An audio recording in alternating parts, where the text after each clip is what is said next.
بسم اللہ الرحمن الرحیم۔ ناظرین محترم، السلام علیکم ورحمۃ اللہ وبرکاتہ۔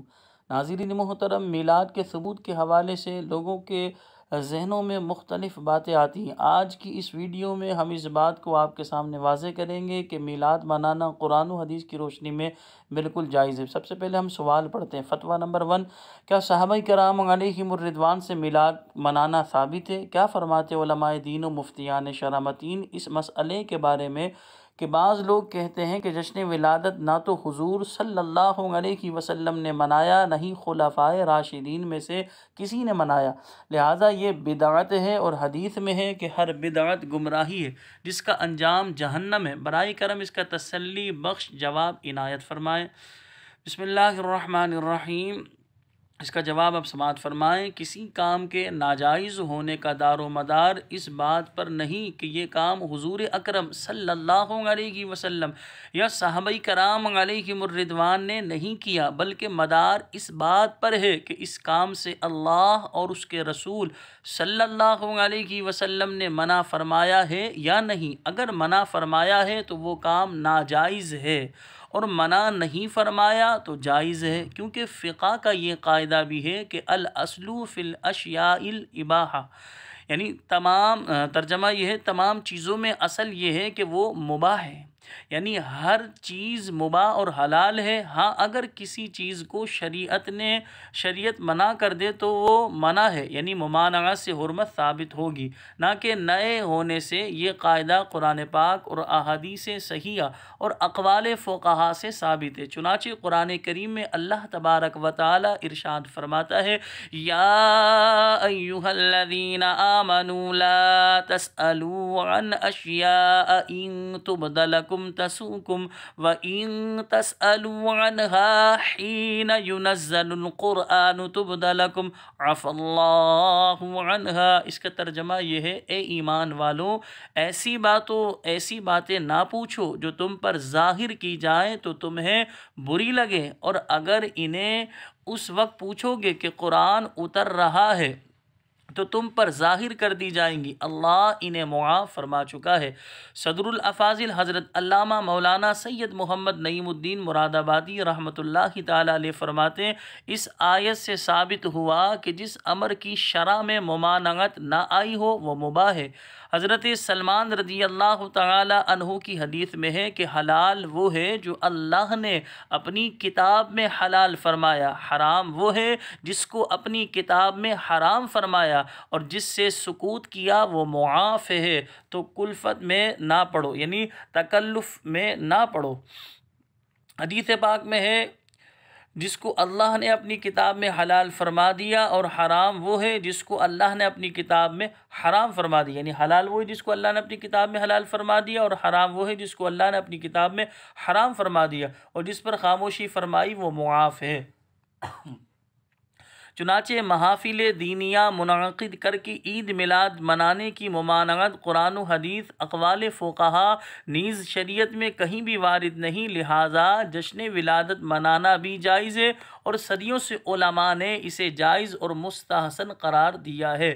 شارح بخاری امام قسطلانی رحمۃ اللہ تعالی علیہ لکھتے ہیں، ربیع الاول چونکہ حضور صلی اللہ علیہ وسلم کی ولادت باسعادت کا مہینہ ہے، لہذا اس میں تمام اہل اسلام ہمیشہ سے میلاد کی خوشی میں محافل کا انعقاد کرتے چلے آ رہے ہیں۔ اس کی راتوں میں صدقات اور اچھے اعمال میں کثرت کرتے ہیں، خصوصاً ان محافل میں آپ کے میلاد کا تذکرہ کرتے ہوئے اللہ تعالیٰ کی رحمتیں حاصل کرتے ہیں۔ محفل میلاد کی یہ برکت مجرب ہے کہ اس کی وجہ سے یہ سال امن کے ساتھ گزر جاتا ہے، یہ سال امن کے ساتھ گزرتا ہے۔ اللہ تعالیٰ اس آدمی پر اپنا فضل و احسان کرے جس نے آپ کے میلاد مبارک کو عید بنا کر ایسے شخص پر شدت کی جس کے دل میں مرض ہے۔ شیخ عبدالحق محدث دہلوی رحمۃ اللہ تعالیٰ علیہ فرماتے ہیں، آپ صلی اللہ علیہ وسلم کی ولادت باسعادت کے مہینے میں محفل میلاد کا انعقاد تمام عالم اسلام کا ہمیشہ سے معمول رہا ہے۔ اس کی راتوں میں صدقہ، خوشی کا اظہار، اور اس موقع پر خصوصاً آپ صلی اللہ علیہ وسلم کی ولادت پر ظاہر ہونے والے واقعات کا تذکرہ مسلمانوں کا خصوصی معمول ہے۔ امام جلال الدین القطانی کے حوالے سے منقول حضور صلی اللہ علیہ وسلم کی ولادت کا دن نہایت ہی معظم، مقدس اور محترم و مبارک ہے۔ آپ صلی اللہ علیہ وسلم کا وجود پاک اتباع کرنے والے کے لیے ذریعہ نجات ہے۔ جس نے بھی آپ صلی اللہ علیہ وسلم کی آمد پر خوشی کا اظہار کیا، اس نے اپنے آپ کو جہنم سے محفوظ کر لیا۔ لہذا ایسے موقع پر خوشی کا اظہار کرنا اور حسب توفیق خرچ کرنا نہایت مناسب ہے، اور یہ کہنا کہ ہر نیا کام گمراہی ہے درست نہیں، کیونکہ بدعت کی ابتدائی طور پر دو قسمیں ہیں، بدعت حسنہ اور بدعت سیئہ۔ بدعت حسنہ وہ نیا کام ہے جو کسی سنت کے خلاف نہ ہو، جیسے مولود شریف کے موقع پر محافل میلاد، جلوس، سالانہ قراءت کی محفل کے پروگرام، ختم بخاری کی محفل وغیرہ۔ بدعت سیئہ وہ ہے جو کسی سنت کے خلاف، یہ سنت کو مٹانے والی ہو، جیسے غیر عربی میں خطبہ جمعہ اور عیدین۔ چنانچہ شیخ عبدالحق محدث دہلوی رحمۃ اللہ تعالی علیہ اس حدیث کے تحت لکھتے ہیں، معلوم ہونا چاہیے کہ جو کچھ حضور نبی کریم صلی اللہ علیہ وسلم کے بعد نکلا اور ظاہر ہوا بدعت کہلاتا ہے۔ پھر اس میں سے جو کچھ اصول کے موافق اور قواعد سنت کے مطابق ہو اور کتاب و سنت پر قیاس کیا گیا ہو، بدعت حسنہ کہلاتا ہے، اور جو ان اصول و قواعد کے خلاف ہو اسے بدعت دلالت کہتے ہیں۔ کل بدعت دلالت کا کلیہ اس دوسری قسم کے ساتھ خاص ہے، بلکہ حدیث پاک میں نئی اور اچھی چیز ایجاد کرنے والے کو تو ثواب کی بشارت ہے۔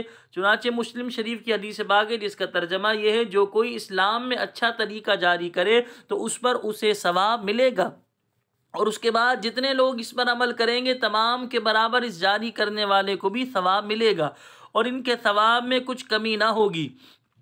اور جو شخص اسلام میں برا طریقہ جاری کرے تو اس پر اسے گناہ ملے گا، اور اس کے بعد جتنے لوگ اس پر عمل کریں گے ان سب کے برابر اس جاری کرنے والے کو بھی گناہ ملے گا، اور ان کے گناہ میں بھی کچھ کمی نہ ہوگی۔ جشن ولادت منانا بھی ایک اچھا کام ہے جو کسی سنت کے خلاف نہیں بلکہ قرآن و سنت کے ضابطوں کے مطابق ہے۔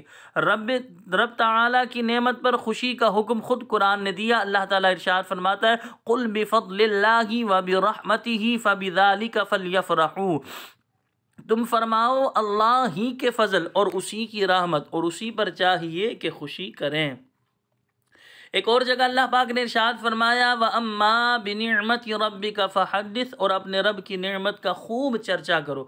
خود حضور اکرم صلی اللہ علیہ وسلم اپنا یوم میلاد روزہ رکھ کر مناتے، چنانچہ آپ ہر پیر کو روزہ رکھتے تھے۔ جب اس کی وجہ دریافت کی گئی تو فرمایا، اسی دن میری ولادت ہوئی اور اسی روز مجھ پر وحی نازل ہوئی۔